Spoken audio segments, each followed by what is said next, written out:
What's up everyone, welcome to ZealPlex, and in this video I'm going to go and show you top 3 SEO tools, and this video is going to be very short, so I'm not going to go into the details.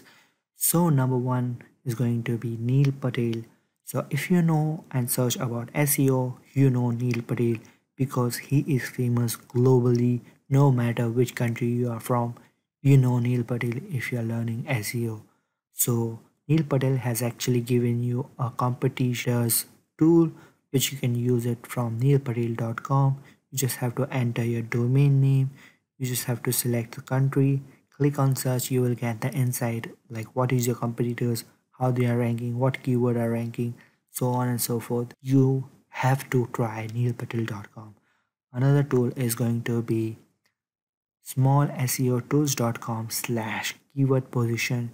What you have to do over here, you have to enter domain name, then you have to select the country. You can select device, desktop, tablet and mobile. You have to enter at least 10 keywords over here. Click on get keywords inside or check position. You will get all the details of your competitors and so on.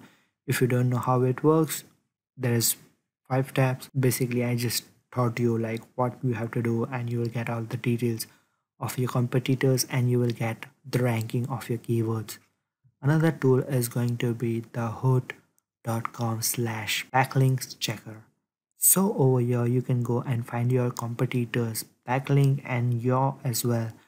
This tool is for free and you can go and find out like just enter your domain name, get the report of that and any subdomain if you have.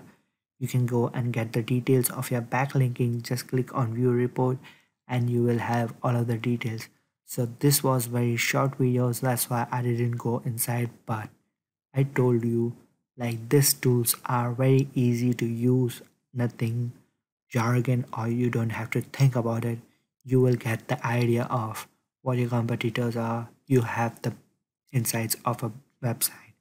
So I hope you enjoyed this video, and that's about it for this video. You learned something new in digital marketing. So see you guys next time. If you have any question, comment down below and I'll definitely help you out with that.